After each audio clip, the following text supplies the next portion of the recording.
Good morning, good afternoon, good evening. Hi, my name is Chris Hanson. Thanks so much for joining us. Welcome to Karate Unity Live broadcast. I'm the founder of Karate Unity, a social media platform here on YouTube, Facebook, and Instagram. You can also find me at karateunity.ca. I bring you martial arts content focused on functional karate and cross-training in other arts and combat sports. The goal here is to unify, to build martial community, to bring together all martial arts and combat sports. We are doing similar things, in my opinion, and my mantra has always been, let's find similarity in our differences. The whole purpose of me putting together Karate Unity is so that we can train not in isolation, but train from each other, as I believe there's so much to learn across different styles and systems, along with combat sports. A special shout out to Ken Knight of Kenfu TV. That is the name of his YouTube channel. Check him out on that channel. He's been my technical backbone for supporting me with my socials. This podcast wouldn't be possible if it weren't for his programming support. So thank you so much, Ken. There we go. All right, next up, we have a special guest, a prominent international karate influencer and karate resource. He has built a comprehensive website, iainabernethy.com, a karate cell phone app, applied karate bunkai app, and he can be found in all socials, YouTube, Instagram, and Facebook. He's the author of several books, one of which I own, the Bunkai Jitsu one. I highly recommend that one, and Mental Strength. He's hit the international seminar circuit too, spreading his holistic and versatile approach to practical karate. So here we go, ladies and gentlemen, Iain Abernethy. Good morning. Morning. How are you doing? How are you? How's everything? Good, thank you. Yeah, I'm in the car because the house is too noisy because the kids, and my neighbour's just started cutting his grass. So if there's a slight hum in the background, that's what it is. Yeah. It's all good too, and my apologies too. There's going to be I'm in my house right now, and I have my family here, but I told them about this event, so they're going to do the best they can. And my daughter might video bomb this at some point. She has a habit of popping in, which is all good. But all right. So for those of you who don't know, Iain Abernethy, right here, right beside me. Iain, if you could kindly just maybe say a few things about yourself and tell us about some of the contributions that you've done for the martial arts world. Go ahead. Well, so my name's Iain Abernethy. 49 years old. Born in Manchester. The whole family from Cumbria, just under the Scottish border. So I've lived here for all but 3 years of my life. Started karate at 11 years old. And the bug bit, realised this is my thing. This is what I want to be good at. I suppose the reputation I've developed, like from the 2000s, I wrote my first book, was looking at the traditional martial arts as applied to modern day self-defense. So I've written about that, produced quite a few DVDs on it. The app is probably the most prolific thing I've done. Thousands of hours of content in there. And as you say, I travel, or did, at all this hit, I did travel quite a lot teaching as well. It's quite all over US, Canada, all over Europe, Australia too. Right on. Okay, hold on. Okay, cool. Oops, I'm sorry. I'm just looking at an error message here. Okay, we're back. We got dropped for a second, but I think we're back now. But I've been wanting to join some of your seminars, and it's just the timing has just been off. But next time you come to Toronto, I'll definitely be there. And I'm planning to go to the UK next year and visit some friends and perhaps do a seminar. I don't want to announce anything yet because of this whole situation, but the plan is to come to the UK next year, so we'll definitely connect. Yeah, that'd be good. It'd be lovely to meet in person. Yeah. Oh, absolutely. You know, from just to tell you, like your iainabernethy.com website, I'm really impressed with the way you organized it. And also, I mean, that has made me contact with so many of my good friends now. Like I think 10 years ago, maybe a little longer, I met, I met Jamie Clubb before that, but Jamie and I got in touch more through your website. And then John Titchen, I met John Titchen through your website. All of the links to pretty much Iain stuff and my materials and this and that will all be in this video. It's going to be published as a YouTube live stream as one big package. I guess it's going to be about an hour long worth of footage here, so it'll all be there available to you on YouTube. And then I'm also going to give Iain a copy of this video too for him for his editing or just to keep for a keepsake. Okay, so Chris Wilder, he asked me this question and he opened with this, and I'm going to open this to Iain. So here we go, Iain. What room in your house brings you the most happiness and why? The place that I like to relax in the most is the shed, which would have been the other thing for this. I have a shed in the garden. There's no electricity in the shed. So I can't take the device in with me. It's just a nice place to relax and gather my thoughts. But strictly speaking, that's not in the house. If it's in the house, then the place would be my daughter's bedroom because we often play in there. So, imagine we're climbing mountains and rocket ships and all that kind of stuff. So, yeah. This tool shed thing seems to be a thing now because Andy Allen actually likes his shed too. So I wonder if you influenced him or he influenced you. I don't know if you've seen Andy's shed. His shed's like a house. Yeah, mine isn't. I think it's just one of these. Men of a certain age need a shed. Yeah, that's cool. And we've talked about that too in private messages, like you were telling me about your shed. I can't say mine is the shed because it's pretty cooped up in there and it's hot and it's stacked with stuff. So it's definitely not the shed for me. But all right, great. Next question. Why karate? Like of all these other arts out there, how come you chose karate? I'd love to know your journey. Yeah, no, I didn't really. I decided that I wanted to learn martial arts, but I hadn't quite decided on which one. Interestingly, my vague idea originally was I wanted to do judo and karate. So I had this idea of trying to do a bit of both. But there was a friend of mine that I went to school with who trained at a karate club. So when I decided and I really was going to go along to a class, I asked Martin, where does it you train? So I went along to his club.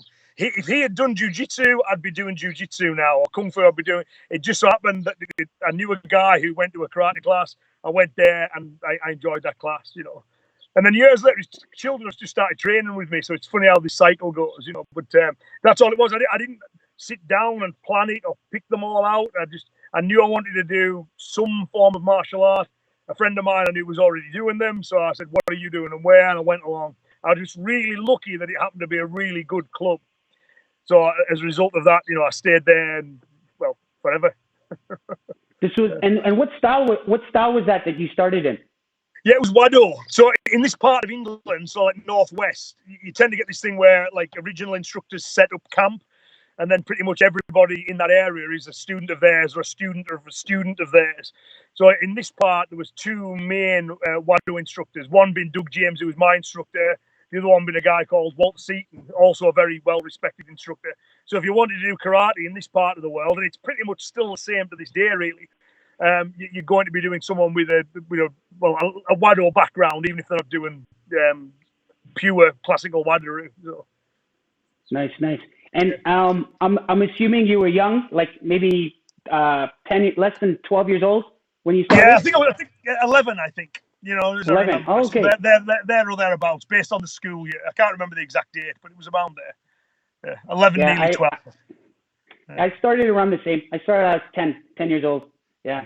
And so I guess this question, I was going to ask you about your favorite part of karate, but I'm going to assume that there's pretty much everything, right? But I guess let me rephrase. Well, I'm going to ask it anyway. Your favorite part about karate and what keeps you consistent? What keeps you driven? What keeps it part of your life? I'm interested in knowing that too, because I'm sure we'll share a lot of similarities there. So go ahead. If you mean part as in which component do I enjoy the most, you'd be completely right. That which aspect? I'd struggle with that. So if you went like, do you like sparring most or kata most or bag work most? It's difficult because I enjoy all of them for different things. But the thing I do enjoy about karate is that it is multifaceted. There are all these different elements to it. So to someone who's got a relatively short attention span, the fact that there's a lot of it you can go at, there's a lot you can improve at, there's a lot of it you can explore. That's what I really like about it. It's very multifaceted.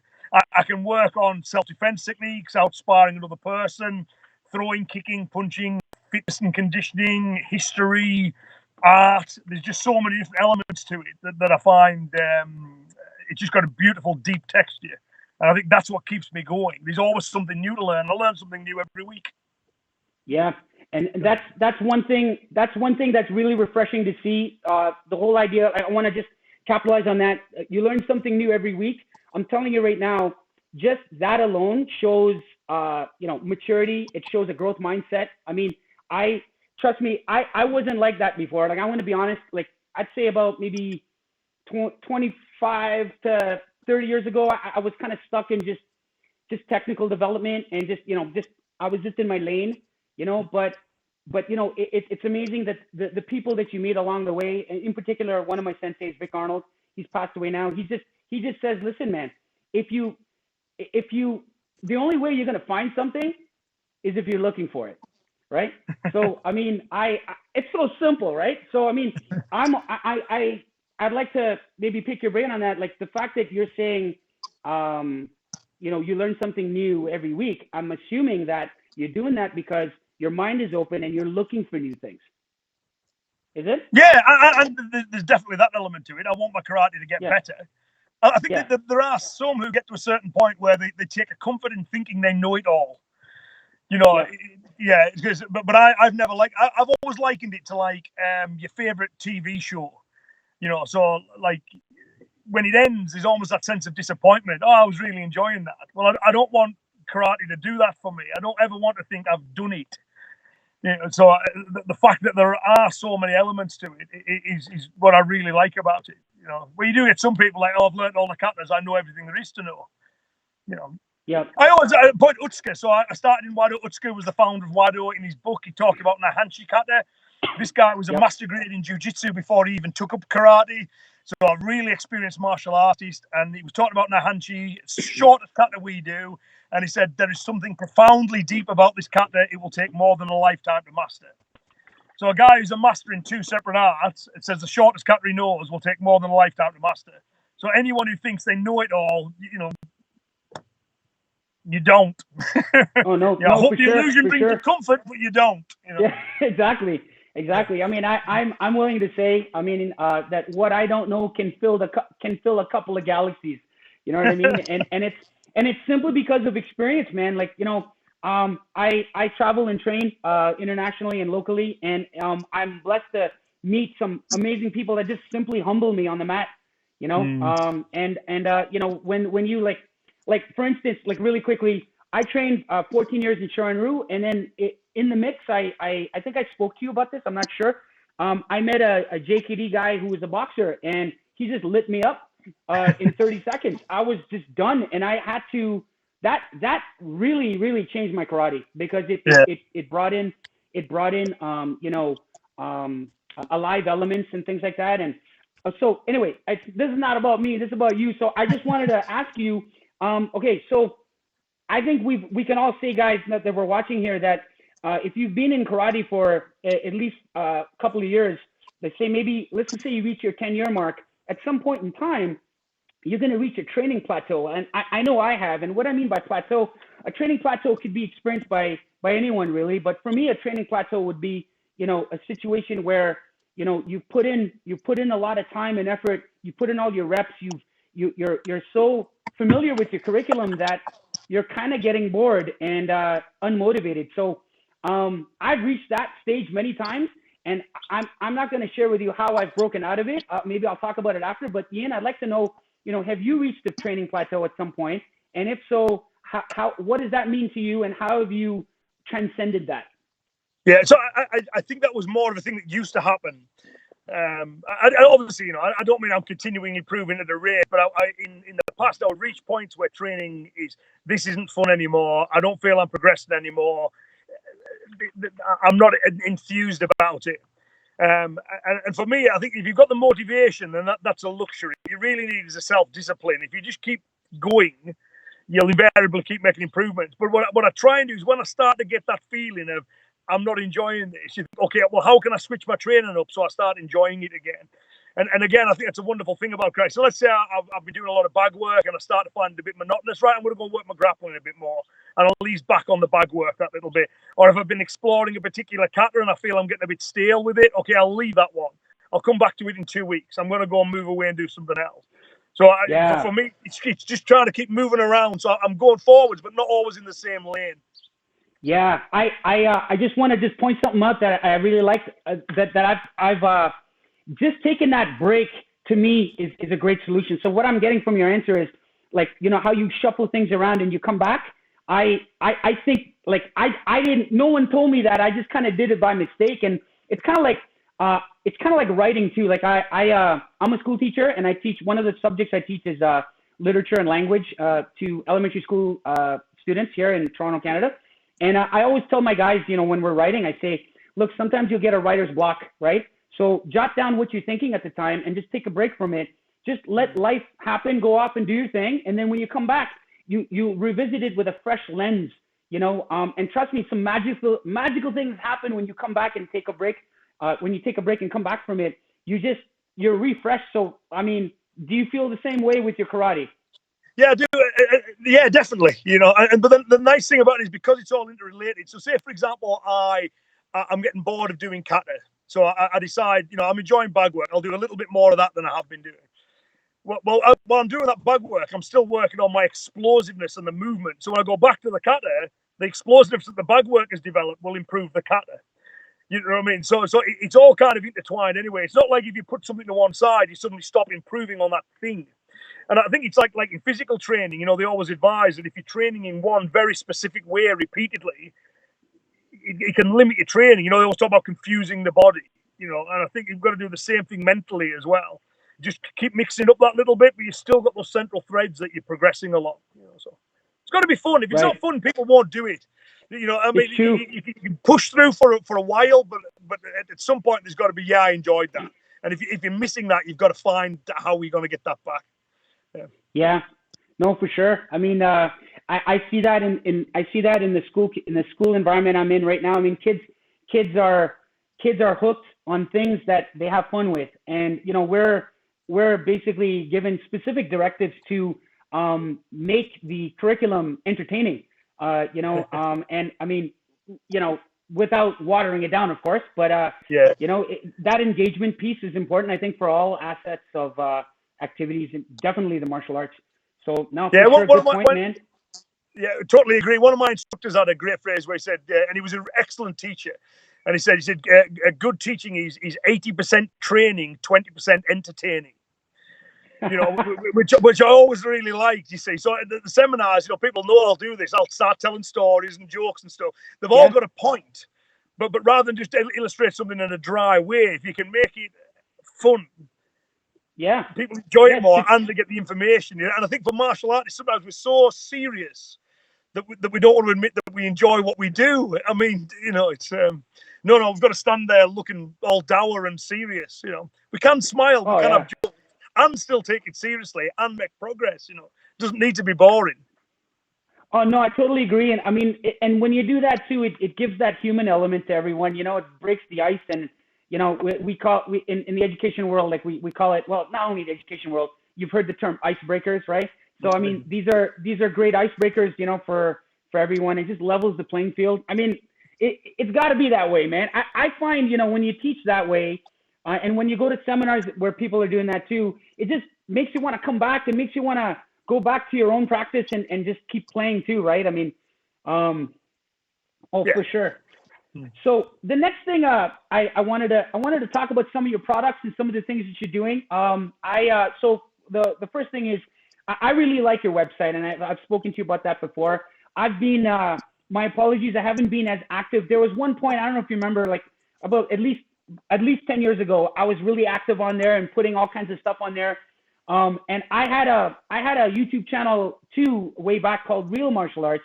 But I took it down because you know, it's a touchy thing. Like me being in the public light as a school teacher, you get a lot of student trolls, and they come on there, and they twist things around, and they take pictures of snapshots of you, and and manipulate things. It's I can imagine. crazy. So it's nuts, man, being a teacher and doing this. And so I'm taking a risk even just doing this stuff, but I make a really conscious effort, to keep things clean, and I don't really swear on here, and I don't talk about anything bad, and so. But anyway, your website was amazing back in the day, and then I've seen, and that I think I remember. So by the way, the website is iainabernethy.com. Okay, I believe you have a suffix .co.uk. Yeah, .co.uk. Yeah, so the .com will guide you to the .co.uk. Either works. Yeah. Correct. Yeah, I tested that out. But I'll put the links in the description below, guys, and I'll mention it throughout this discussion. But yeah, so I find a huge evolution in that website. Like it's changed since the last 10 years, and it's just gotten better. I noticed it's a great network for information, and it's super organized with all the different categories. If you can just tell us a little bit about your website and some of the features on there that we would benefit from, go ahead. Yeah, well, so I'm not taking credit for anyone's work. I am not the most technically gifted of people. Well, my iPad failed in the first 30 seconds of being online, so there's your proof, right? And my web guy, Richard Bard's a good friend of mine. Richard has said I'm the world's best beta tester. Chris, who does my app with me, tells me the exact same thing. So the layout of the app, the website was all Richard Barnes' thinking. So way back when he built it, we talked about it, and he was the guy who kind of laid it all out. So all these sections on articles and podcasts and videos and stuff. But I think the most useful part is the forum, because there's a good community of people around there. And we set from the start, I said, I want this to be like how people conduct themselves, hopefully conduct themselves within the dojo. So they can laugh and joke, and they can disagree, and they can debate things. But I didn't want any name calling, anybody getting heated, any of that immature stuff that the internet is rife with. We're just not having it. And I've just not. Are you still there? I take the point. There we go. There we are. Yeah. Sorry about that. We're good. Yeah. So he and because we've had that ethos, then the people who tend to join tend to have already bought into that idea. So we've only had to kick a handful of people off in all the time we've been doing it. So Ian, I don't mean to cut you.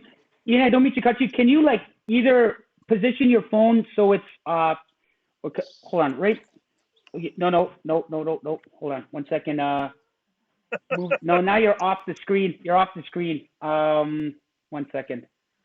Maybe there's something. Hold on. There's something I can do. 1 second. Let me just jump in there and.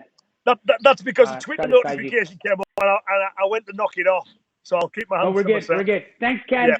Ken just fixed you. Ken fixed you. Thank you, Ken. Ken is a rock star.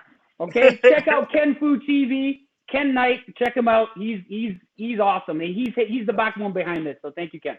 So yeah, you're looking good now. You're back on the screen. I'm going to transition you. Perfect. Awesome. Woohoo. So for the forum, we have the number of readers eclipses the number of contributors. So, but it is very popular, with people who read it, because again, there's that many really good people who've just gravitated around it, share ideas, upload videos. It's great. I learn loads. Oh no, for sure. No, for sure. I can testify to that. I'm not just saying that. I'm a product of that, because you've invited me along with tons of others and promoted all of our stuff. And I mean, I think it's safe to say that the forum is great as everyone else being in there, right? Definitely. It's a lovely community that's formulated around it, and a nice mix of people as well. People who've trained for years, people who've not been training for long, but that dialogue tends to produce really good content, I find. So it's always one of my favorite things. Love reading it. Yeah, and me too. Now that we've speaking, it's going to give me more motivation to get on there some more. But it's my big thing about these forum things is this respectful talk and moderate. I hope that you don't have to moderate out too much negativity, because you're going to get that. I mean, I've the brief exposure that I've had to this online stuff is I've hit I've stumbled across haters, and I've stumbled across people not understanding things. So like, here's my question to you. I just didn't really plan this. It just came out. How do you moderate? Like, what's your key thing in moderating and keeping, keeping a general respectful tone online with your material like that? Like, how do you maintain that? Well, we've got a set of rules on there, but Yeah. but I also, if people stick to the topic and they have to make a reasoned argument, that makes it polite. So I've got nothing on mine. It's empty now as well. But when people simply do that thing of you're wrong and you're an idiot and I'm right, and it's a pointless conversation. So I always like the dialogues where you've got two people who fundamentally disagree, but if they disagree respectfully, I think the content that's produced from that is often very useful, no matter what conclusion you ultimately reach. So the thought has always been the thought has always been is this needs to be useful for a reader, and I've had the same philosophy away from my website as well. So on YouTube and everywhere else when I'm writing, if I'm having a discussion or a debate with somebody, if I'm thinking that we're acting in a very friendly way and we're just kind of disagreeing on points, but the information that's coming out is useful, then that's great. The only time I've ever got enough is when they start to kind of it gets personal or heated or illogical. Yep. No, I totally agree. I picked up on the disagreeing respectfully. I mean, that to me, the whole character piece speaks millions. Like I as a school teacher, that's a big part of my, how can I say, it's part of my teaching, and it carries over to the martial arts too. I mean, the whole, everyone's gonna see something in their way, rightfully so, because we all have different backgrounds and upbringings and this and that. And I think, your forum promotes that respectful sharing and collaboration. So right on. Well, that's the aim. I think for sometimes as well, in my mind, you can respectfully disagree. In some people's minds, the fact that you disagree is disrespectful. You know what I mean? It's almost like cult-like thinking, which you see too much of in the martial arts as well. So, and I sometimes find myself on the receiving end of that. People go, "Oh, you're not very respectful." I think, no, I have been respectful. I mean, I've said this. I've been online now for year dot. Right, there's 20 years worth of material I put out. I would challenge anyone to find anything where I've ever said anything negative about any individual. It's not there. I've never done it. Now, I've said that I think ideas are bad and impractical and illogical, and I've explained why. I haven't just thrown it out. But I never get to the level of debate. And because to me, it's just bad debate anyway, as well as being bad manners. Yeah, no, for sure. And you know what? You capture more people that way. You build your network, in my opinion, when you're honest and open and just basically allow for people's voice to be heard. And my take is this, everyone's going through some sort of struggle, with themselves, with someone else, with the relationships, with work. And I think we just need to level that playing field just by telling everyone, look, man, I got you. I understand. I respect what you're going through. And I respectfully agree to disagree. And, and if I clearly see you doing that, and I'm trying to, it's not easy though. I'm going to be honest. It's not easy. It's not easy sometimes, to maintain that and to push that because, emotions get in the way. But, I think, I'm 51 now, so I'm a little bit more mature now in the sense that I know enough to pull away from, like, as soon as I see and feel, like I'm getting hot, or, if I'm, the emotions are welling up, there's a time for timeout, and that's when I revisit. What do you think about that? Yeah, and that's it. They're my two checks, right? So I always think is this debate producing usable content? So anyone reading through it, is it useful, or is it just regurgitating the same things? Is it useful content? Yes. The other one that you realise where is if you realise that the other person is at a point where nothing will change their mind. So you can ask them, is there anything I could say that would change your position on this? And if it's no, there is no point in having that dialogue because they're not having a realistic dialogue. They just want to demand conformity from you. Yeah. You know what I mean? And my thing is if I think I have a good idea and I think it'll help people and I want to share that idea, then the idea has to have its own legs. So I'll present the idea and then people can take shots at it. And if it survives that, then people go, that looks like a good idea. You know, Yeah. so if other people are scared of doing that or they don't want to do it or they try and dodge it, that generally suggests to me that their ideas aren't that solid and they probably know it to a degree as well. But but it's part of it as well. If you put stuff out, you're going to get people who take pot shots, and you do get people who just love the fact that they can emotionally get a reaction. Yeah, well, then that's where the mischievous part of me comes out, and I have to watch that because sometimes I just like to play with that a little bit, and I shouldn't. So I have to kind of I'm stepping back here. Just so that you're comfortable, is the temperature in your car okay? Like, do you want to open the window? Is it noisy out there? No, I've got a crack in the door, and the breeze is perfect. I'm good. Do you have water? Are you hydrated? Yeah, no, I'm good. So I look like a dog left in the car. I'm fine. I'll survive. Okay. No, because I can basically take over for a bit for you to go get your water or take a break, and then we can come back. No, honestly, I've got the door open a little bit. It's fine. I'm good. Okay. Awesome. Yeah, I'm okay for thinking of me though. No worries, man. I made sure I was prepared too. The only thing is I'm drinking coffee, so I might have to go to the washroom, but I'm gonna try to hold it. I'll monologue while you go. Yeah, exactly. But I've got a kind of like a scripted bunch of ideas, but to respect the viewers out there, I've got the feed out right now. I know you can't see that, Iain, but what I'm gonna do is I'm gonna look at some of and we've got a lot of people on here, so that's good. So thank you so much, guys. Yeah, thanks everyone. Appreciate it. Yeah, so some shout outs. Les, how you doing? Karate Kata Bunkai, how's it going? John Titchin, Ken Fu TV, Ken Knight. Woohoo! Thanks again, Ken, for being my backbone here, for our backbone here, technical backbone. What's it? Aussie Ninja, not sure who that is. But Brian Bates is on. Hey, Brian. Terry Gilling. I had the pleasure to meet these guys when I came down to see John. I did a small little seminar there. I don't know if you knew about that. Yeah, yeah, it was pretty nice. When I do these things, it's more of a camaraderie thing. I like to go out and just meet different people. So it was good fun, and I met all these guys. Some of these guys that were on here, like Brian and Harry and all these guys. All right, so we have some comments and questions that I'd like to share with you. One of them was from Jerry McLean. I don't know if you remember that name. Jerry, he's got This Karate Life, I believe. He's got a channel called This Karate Life. Yeah, we met. Great guy. Yeah, good guy. He loves your stuff. He loves your stuff. I spoke to him. I actually met him. I went down to see the Karate Culture guys in Texas.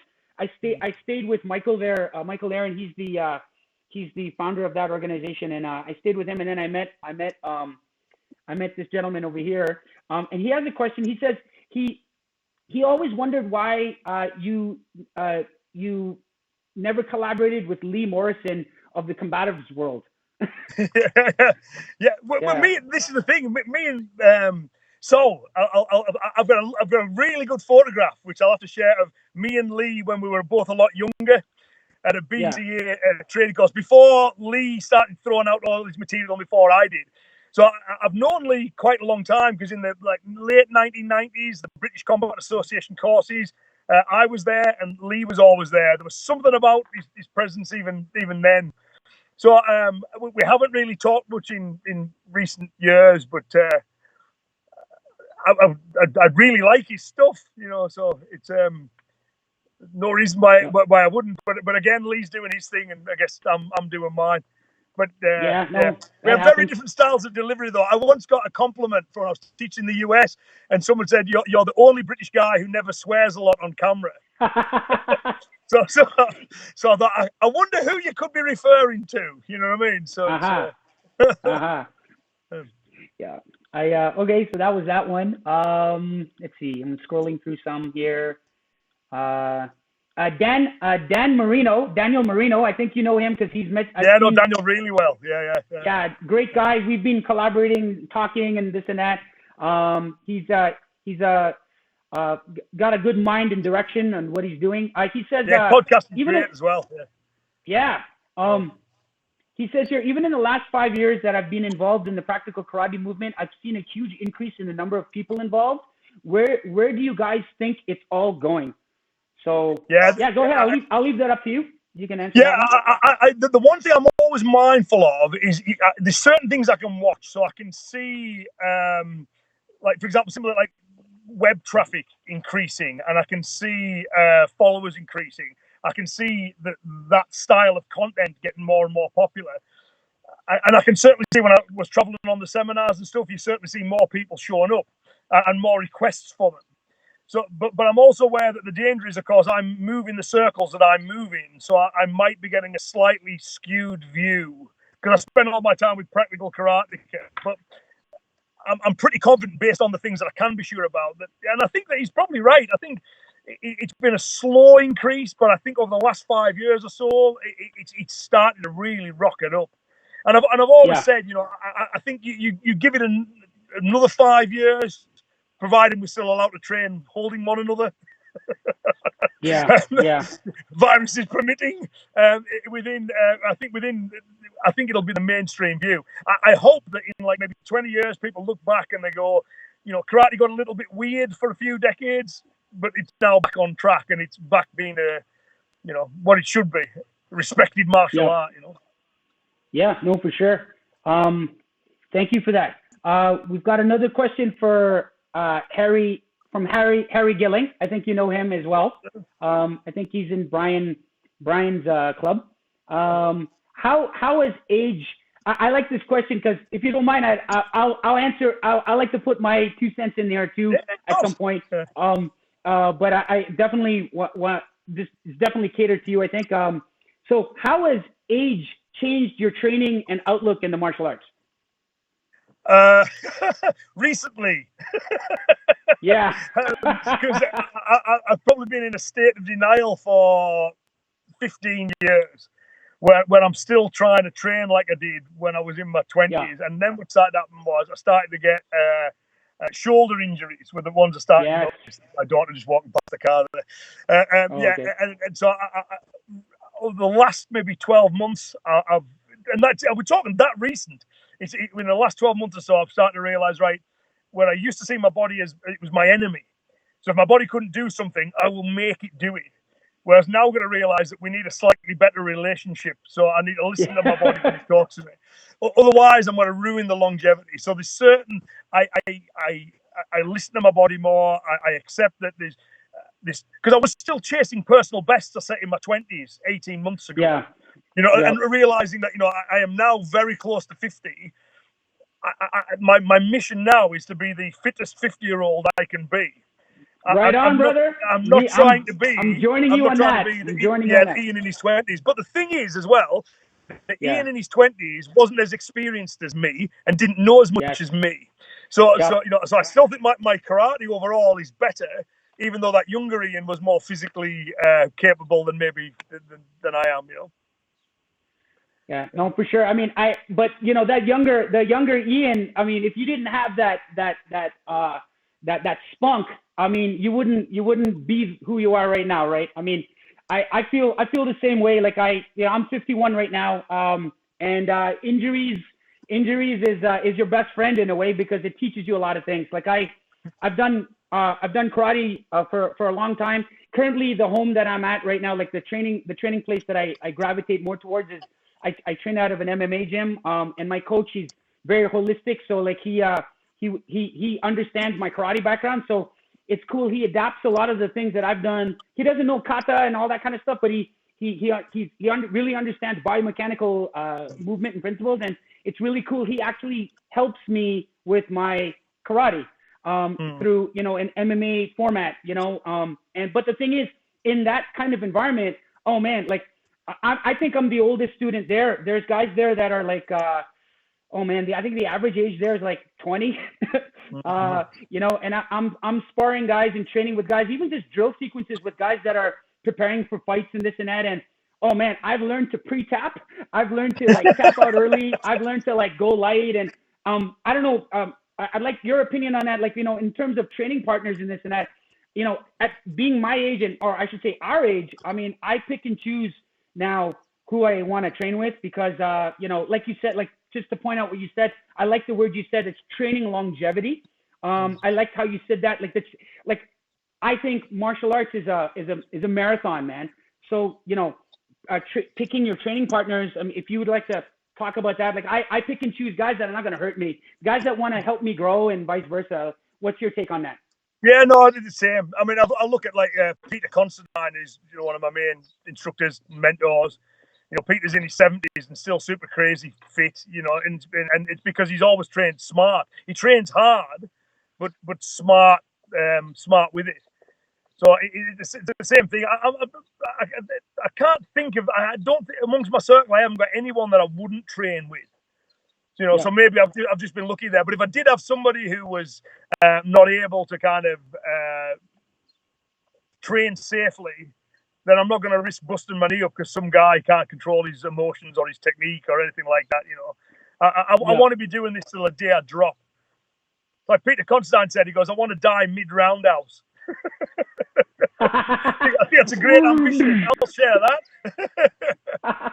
You actually, since we're talking about Peter Consterdine and stuff like that, if you could just quickly talk about, say, these two people. I wrote this down: Geoff Thompson, Peter Consterdine, and the BCA. If you can talk, because I know that you've associated and affiliated with them, and if you can tell me who they are and the influences they've had on your training and organization. Yeah, so this was like so again we're probably talking like 97, 98, maybe around that kind of time. So late 1990s.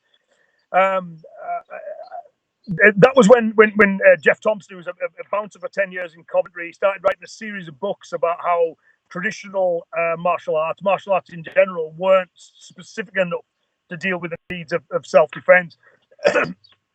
That stuff really resonated with me. And him and Peter Consterdine set up an organisation called the British Combat Association, which now has a world wing as well, a World Combat Association, both of which I'm heavily involved with. So those two guys still very much love the martial arts and all that they give, but the emphasis of that group was, if you're going to claim functionality in self-defense, these are the things you need to have in place that most don't. So Geoff he's a very successful writer. He's taken a bit of a step back from publicly teaching the martial arts and stuff now.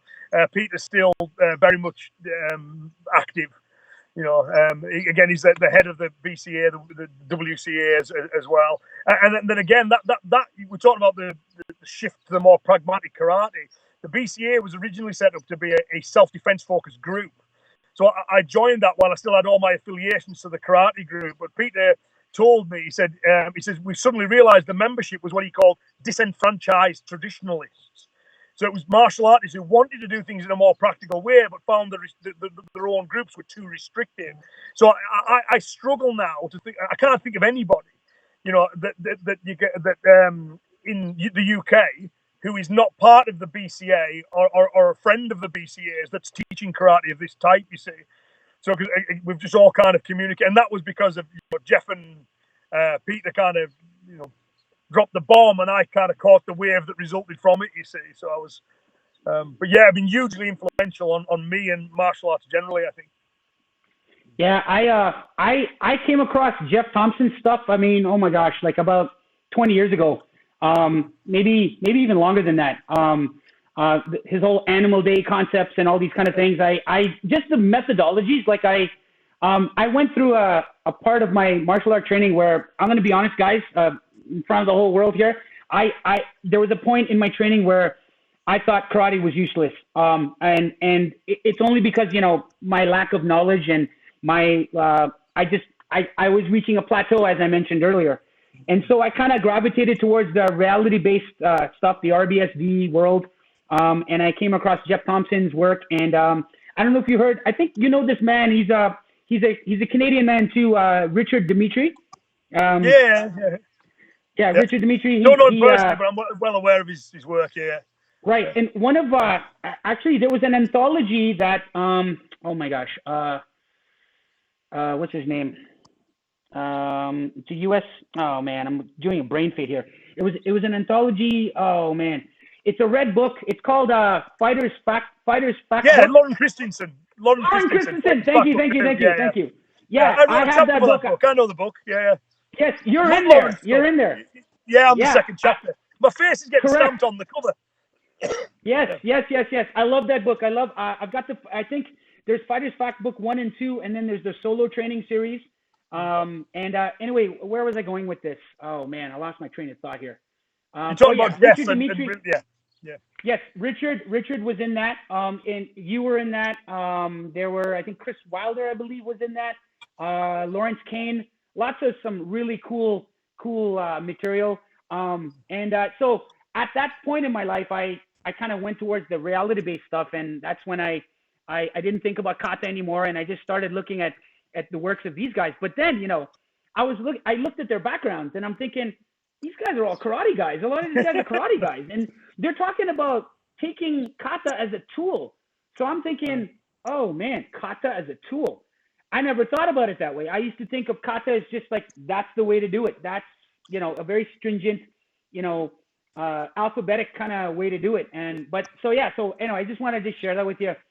Geoff Thompson, I agree. He kind of revolutionized my thinking, and his first book was like a brilliant book, but it was a series of stories about his time working the door called Watch My Back.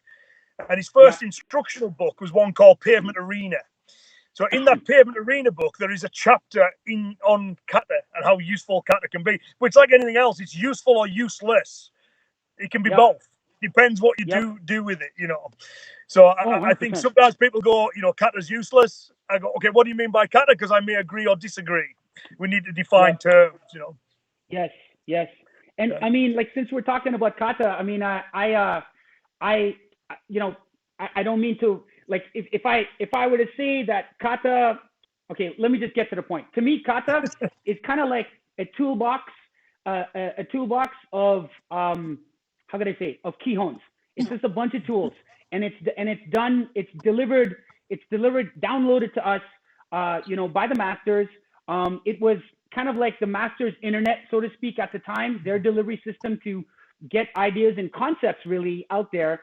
And we don't really have an instructional manual, really. We're just kind of like, at the mercy of our teachers and our own innovation and creativity. And like, I know how you train kata, because I see how it is, and it's. I just wanted to share, like, for me, a lot of it is trial and error. A lot of it is testing. A lot of it is sparring and live drilling. And sometimes, incidentally, incidentally, just from cross training with other people, I find connections to my kata. So, like, for example, when I do a lot of boxing and sabat. And those two arts, I fell in love with them only because of the delivery system, the striking delivery system, the dynamic footwork, and just so that's boxing. And then the savat, for me, I fell in love with because of the rhythms and the timings. And so, yes, it's sport, but, you can easily adapt all of that stuff, in a very short range in a self-defense context. So if you can, like, share, that leads me to my next question. Cross training. What's your thoughts on cross training, pros and cons? Yeah, I think it can be an incredibly useful thing so long as you're aware of what your objective is. So, for example, whenever I've done it, I've done so fully understanding that I'm doing this art. Okay, so I'll do the judo. So I went to judo to improve my understanding of throwing, to help me improve the throwing that was already present within the karate. When I go into the judo, I don't want to be that guy who always goes, yeah, but in karate we would do this, or I would do, Right. So I walk in. Okay, I'm never going to be that guy. So I go, right, I'm going to learn judo. And I must admit, like, and I can love it, all kinds of stuff. But for example, techniques for the sport of judo, like turning a guy from his belly onto his back, very important for judo, irrelevant for anything outside of the world of judo. What I mean? You would never use them, but I still learn all of that stuff. And then you go, right, okay, what part of that pot fits with the objectives of the karate? So if I come back to my karate guys and went, look, okay, here's a way we can turn a guy who's belly onto his back, they go, well, why would we do that? Surely, from a fighting point of view, surely it's better he's on his belly. And from a self-defense point of view, why am I rolling around on the ground anyway? If I can control him, I can get up and get out of there, So right. I think cross training can be useful, but it's not just a matter of taking everything from every source. Yeah, I think you've got to be careful. This is the objective of my training. What elements can I take from other ones that I can recontextualize into it?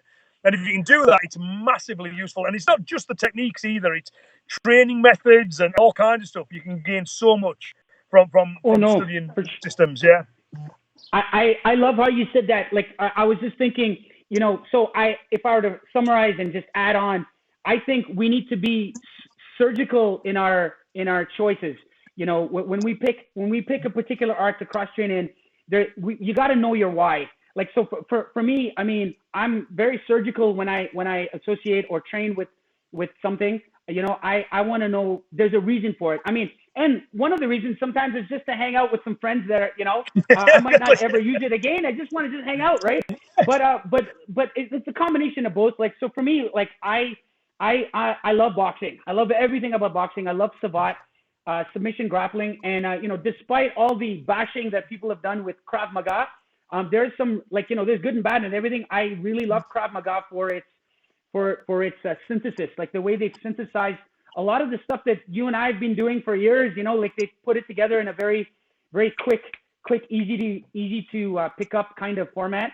And so I love that. I love the Chinese martial arts, like especially the Southern styles, like Wing Chun and Praying Mantis. And so, like, when I train with those players, I surgically get in there and I want to clean up, say, let's just say if I were to train with a Wing Chun man.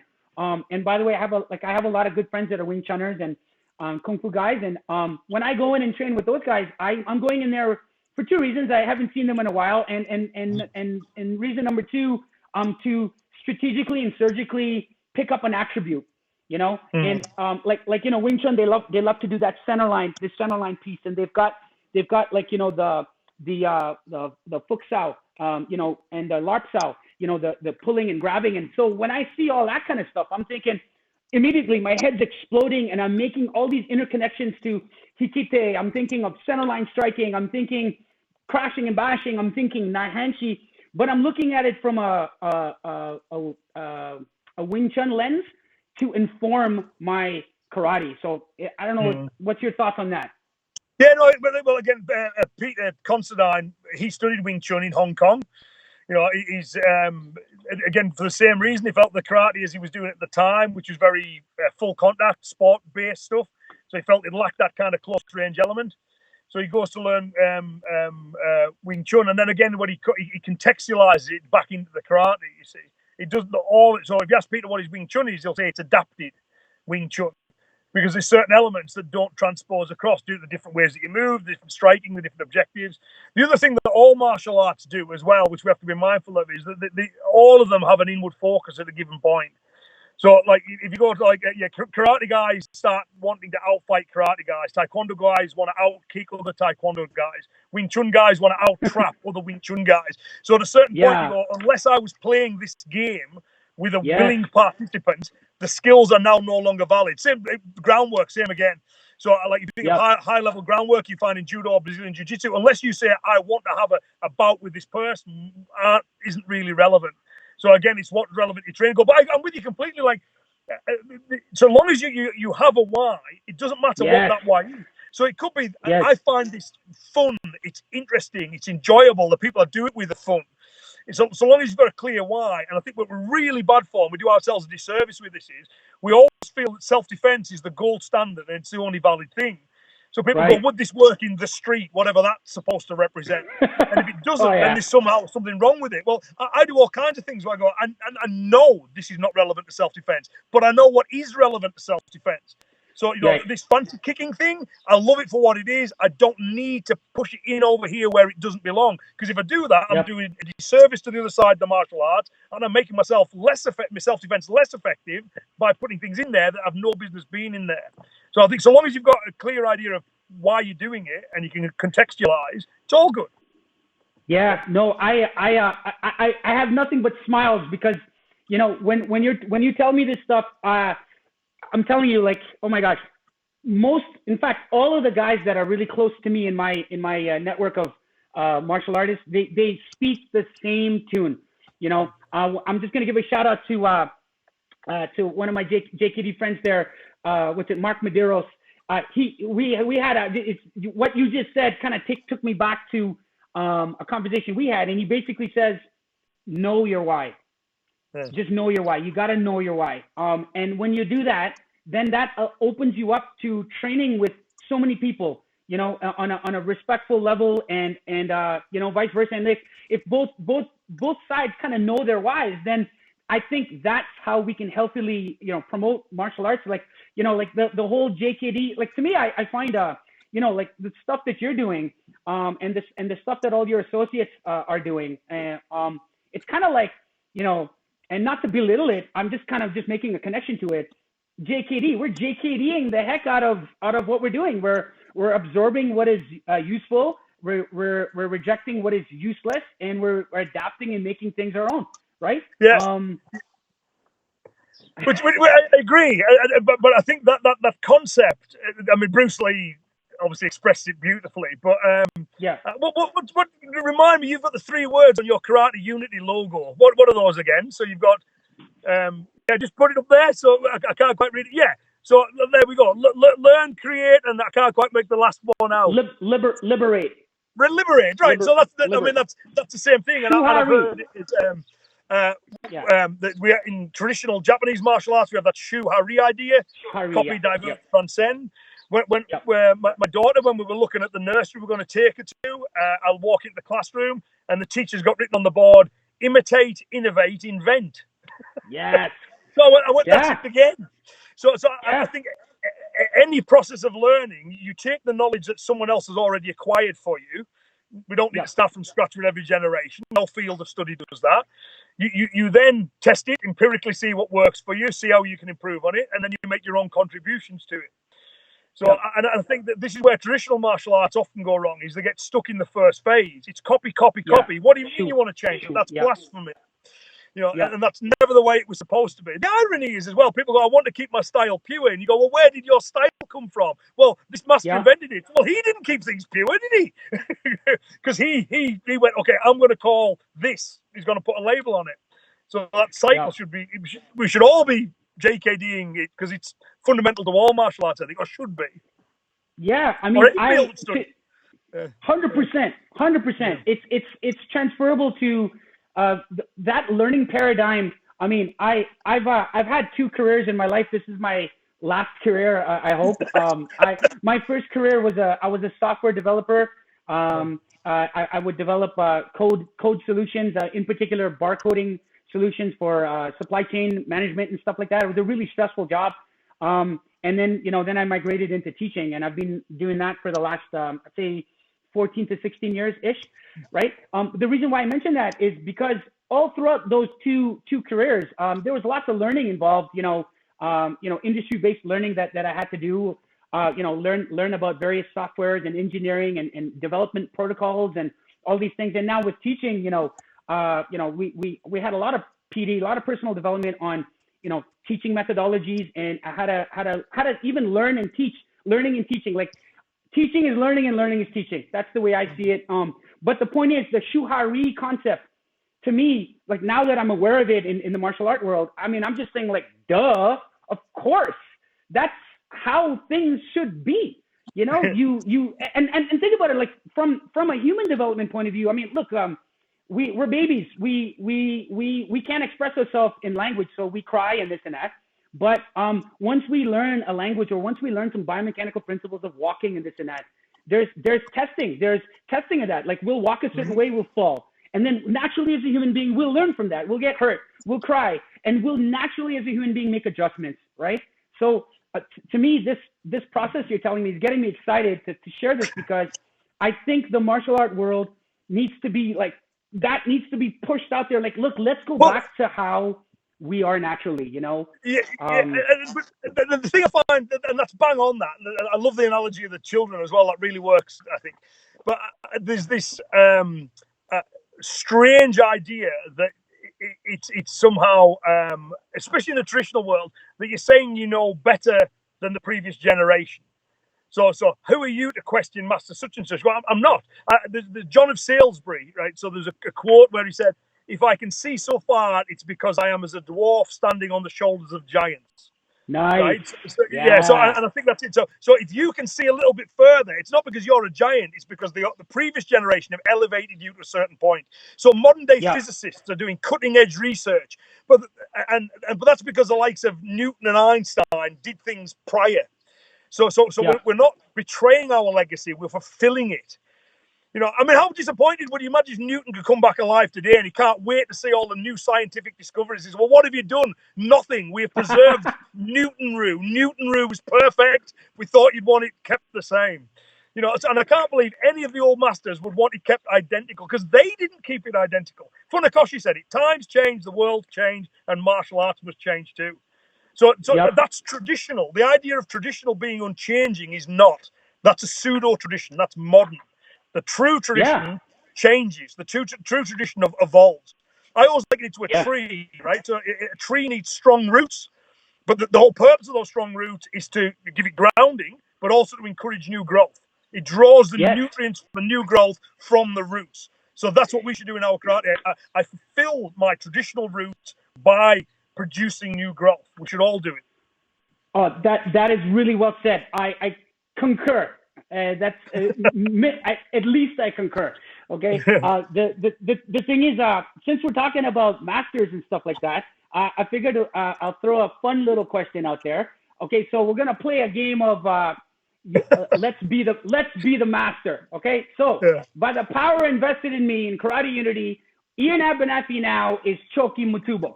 Okay, Choki Motobu. Choki Motobu. I always mess up that name. How do you say it properly? Motobu? Cumbrian accent. I would say Motobu, but either's fine. Motobu. Everyone knows it. Okay, so Iain, you're Choki Motobu. All right, and my question is, okay, let's just say let's just say for some reason you wake up in the morning and on your mat, on your tatami, you see that you have a cell phone. So what cell phone would it be? Would you be an Android user or would you be an Apple user, and why? And frame that around Choki. Go ahead. Yeah. Well, so this thing, I've never had an Android device. Okay. Right. So I've always been an iPhone user. And the reason I like the iPhone is from my point of view, is it's simple. You've got the same device and the same software running on it, you see, whereas with the Android things, it gets a little bit more complex. So I'd have to think. I can't actually. Would you like the simplicity of the iPhone? Would you like the simplicity of the iPhone, or would you like the versatility of the Android? I'll go iPhone. Yeah. You think you'd be an iPhone guy? Yeah, I think so, because it does exactly what it says without much complication. You know what I mean? So I think that would be the thing. It's simple and direct, and his karate was very much that way. You know what I mean? Straight ahead, full steam ahead. So nice. Good answer. Okay, so we've got it's 11:12 right now. We had some technical issues, but then we kind of recuperated. We're almost at that 1 hour mark. I'm willing to basically take a few questions. Let's take a look, and then we'll finish off and close. Unless you want to speak a little bit longer, it's totally up to you. But no, okay, whatever. No, I'm good. Okay, so we got a whole bunch of people coming in more. Let's see here. And what's cool is there a lot of our guests here are talking to each other, which is nice. So Rhys, pardon my pronunciation, Rhys Clough says, coming from Wing Chun and Jiao Ga Kung Fu, we have many concepts, rules that we follow heavily, but I find ways in which they can be altered or broken. Do you have similar takes on your own training? Yeah. So you've got a grand believer in principle-based learning, but principles will compete with other principles. So for example, one principle would be keep the enemy in front of you, but do not be in front of your enemy, unless you're going to do a shoulder throw. In which case, the principles of leverage and rotation take over. So you can't adhere to all of them at once because it depends what you're trying to do. So there's definitely combative principles, physical principles, and so which one you use and how you use them depends on the objective. If you won, you did it right. Let's see who else. See other questions. Lots of comments, a lot of chat among the people here, which is really nice. Thank you guys for doing all this. I really appreciate it. Lee Mullen says hi. John Hello, Kitchen's Lee. on here. Yeah, I don't see any questions here. I think we've answered a lot of the questions. Let's see. Let me pick something here to finish off nicely. And I really don't want to finish off. I'm really enjoying this talk. For real. Like you don't understand. I mean, this is the first time I think I've ever spoken to you in person. Well, yeah, like this, right? And like I feel like I know you because I have your books we've and conversed online for a long yeah, time. and like we converse on through your forum, and I know guys that know you really well. Like Les knows you really well, and we're always talking about you, man. And kind of I said, no, man, you know what? I have to do this. I gotta hook up this at the Karate Unity channel. So I'm so excited. Yeah, I appreciate doing it. It's been fun. No, absolutely. Okay, so let's finish off with this one. And then, we got some closing remarks and we're good to go. So you've written a book on mental strength, which, by the way, I want to pick up because I'm really into this now. I think as a teacher, things like that, like bridging the gap of these kind of concepts and just it's good mentoring, for students and for martial arts. So you've written this book. I'm just thinking it's a kind of a twofold question. What inspired you to write this? And I'm wondering how do you personally navigate through your highs and lows in life? Yeah. So if you're okay with that. What inspired me to write it was this is Geoff Thompson. I would talk to Geoff a lot, and we would share our thoughts on the world, and people will know how insightful Geoff can be. And he just said, "You need to write a book on some of the things you've just been talking to me about." So basically, Geoff told me to do it. And I thought it'd be a challenge because I'd written martial arts books before, but that was the first kind of like mainstream book, if you like. So, but the inspiration was basically, do it, and I really enjoyed producing it too. So I'm going to make an audio version of it. The shutdown continues. That's one of the projects that I've had off for a while. So I'm going to try to produce an audio version of the book. But I also want to do a little podcast, a shorter one about this navigating highs and lows, because I feel a lot of people are going through quite difficult times at the moment. People dying, people sick, people losing jobs. So 50-odd years of age, all of us, pick up some little nuggets of wisdom along the way. Life's a good teacher like that. So in terms of like the laws, I think the key thing for me has always been, I talk about this week in my app, I put a video up, it's just to keep on going, is the first thing. Because there's that line from the Churchill says, if you're going through hell, keep on going. So sometimes, life can be really difficult and it can feel like it's crushing you. And it's okay to quit for a day. If you need that day under the duvet where I can't, that's fine. But so long as at some point you go, right, okay, I'm just going to keep on going. And then the other thing I think is really useful is deciding on what is the best move I can make now, right? Because I'm a great believer in all these. The only time we have is now, right? And the instant I've done something, it's now a past event, and those past events develop a momentum. So for example, if I eat junk food every single day in every single now, there's a momentum of past event that will lead to health issues. So I create my own fate. You know what I mean? So and we all do that for good or for bad all day. Every single action you do creates a momentum that will drive you forward.